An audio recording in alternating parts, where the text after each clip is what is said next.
é que o sistema funciona. Por isso que ele se desinteressa. Veja bem, hoje em dia nós temos um jovem de 14 anos de idade que ele é obrigado no sistema de ensino nosso, no ensino médio, a decorar o que existe no interior de uma mitocôndria. Ou seja, um saber dentro da biologia extremamente especializado e que depois ele vai esquecer. E ele não sabe o que é uma Constituição da República, uma Constituição Federal.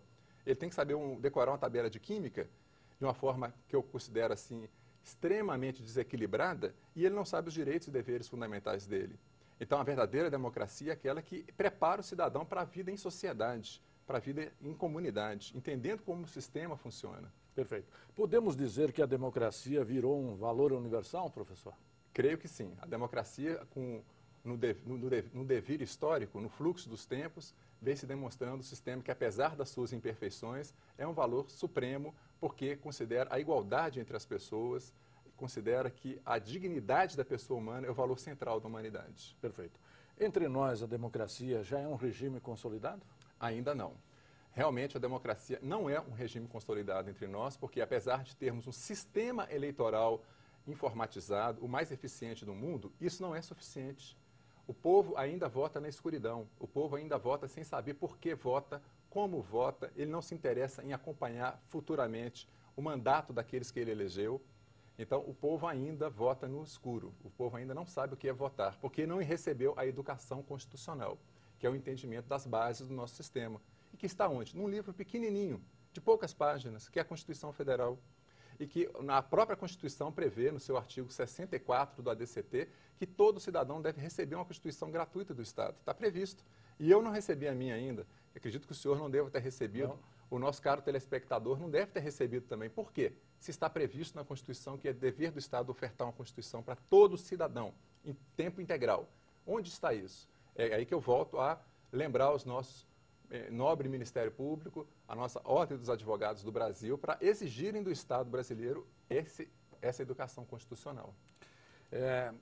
Como pensar a educação constitucional, em que medida, digamos, ela responde à crise de valores que nós vivemos? Perfeito. Olha só, essa pergunta do senhor é tão perfeita que realmente assim, vai no cerne do livro. Nós vivemos hoje uma crise de individualismo. É cada um olhando só para o seu próprio umbigo e sem ter uma visão do interesse coletivo, do bem comum. E onde nós vamos encontrar valores que vão nos fazer uma referenciação ao bem comum, ao coletivo? Na Constituição. O artigo 3º da Constituição diz lá, são objetivos da República Federativa do Brasil: constituir uma sociedade livre, justa e solidária, construir uma sociedade sem discriminações, promover o desenvolvimento econômico, ou seja, são valores que vão albergar, que vão englobar a felicidade, o bem comum de todos. Então, esse esvaziamento de valores coletivos também pode ser suprido através da educação constitucional, que é a nossa lei suprema. Ninguém está acima da Constituição, nenhuma pessoa, nenhum presidente, ninguém. Então, nós deveríamos realmente receber a educação constitucional como se fosse uma proteção para a nossa vida, para gerar mais civilidade entre nós. As pessoas estão esvaziadas de sonhos coletivos, as pessoas estão esvaziadas de ideais coletivos. E onde nós podemos ter um referencial para isso? Na Constituição. Então, o senhor foi muito feliz com a pergunta, porque traz exatamente um norte que a Constituição aponta. Podemos pensar a nossa Constituição, então, como um projeto político duradouro a ser implementado ao longo da nossa história? Se Deus quiser. Acredito que também, apesar dela ter sofrido já 56 emendas, e emenda, até certo ponto, é um processo natural de atualização do texto constitucional com as mudanças da sociedade. Mas ela é um texto duradouro que veio para ficar. Né? Somos radicalmente contra uma nova constituinte para poder promulgar uma outra Constituição. Não, essa Constituição é muito boa, ela tem que ser cumprida. E ela só vai ser cumprida quando o cidadão for educado constitucionalmente e cobrar dos governantes a eficácia da Constituição. Inclusive, grande parte dos seus dispositivos, seus artigos, ainda não foi regulamentada, né? É verdade. Para citar como exemplo, o artigo 150, parágrafo 5º da Constituição, fala que todo cidadão deve conhecer os impostos que paga quando compra produtos e serviços. Quando o senhor abastece um veículo e coloca lá 1 litro de gasolina, quase 70% correspondem a tributos, a impostos. Quando compra 1 litro de leite, também. Só que nós não temos essa consciência tributária. E a própria Constituição fala, já se passaram mais de 20 anos e não foi regulado esse artigo da Constituição. Né, já existe um projeto de lei lá no Senado, né, que eu até cito no livro, né, para educar tributariamente o cidadão. Porque a educação constitucional vai indicar, olha, quem paga toda a conta do Estado? Quem paga? Somos nós, cidadãos, quando adquirimos produtos e serviços. Tem uma carga tributária de quase 40% do PIB.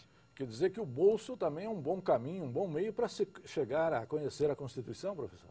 Perfeitamente, é perfeita essa colocação do senhor. O bolso é uma forma excelente de educar constitucionalmente. Por quê? Porque todos os nossos tributos estão presentes na Constituição, estão presentes no texto constitucional. Então, na medida em que o cidadão aprende a Constituição, ele vai saber o que é um ICMS, o que é um IPI, o que é um imposto de renda, e vai saber que todos nós estamos submetidos a essa carga. E, em contrapartida, o Estado tem que nos fornecer nossos direitos sociais. Direito à educação, à saúde, à segurança, etc., que ainda é muito precário. No Brasil e em outros países também, quando há um reconhecimento de um direito e ele se torna lei, ele, em geral, alavanca exatamente movimentos sociais no sentido da implementação desse direito, caso ele ainda não seja implementado. Esta continua sendo uma tese e uma constatação verdadeira, professor? Sem sombra de dúvida. Na medida em que o direito ele é positivado, quando ele passa a fazer parte do ordenamento jurídico, ele vai legitimar movimentos sociais que vão cobrar a sua eficácia, a sua implementação. Porque nós sabemos que muitos direitos dependem não de lei, mas de boa vontade política. Que o político, às vezes já existe a lei, mas o político governante do momento não está sensibilizado, não está priorizado aquele tipo de direito. Então, a positivação do direito vai legitimar o movimento social a cobrar, a exigir aquele direito.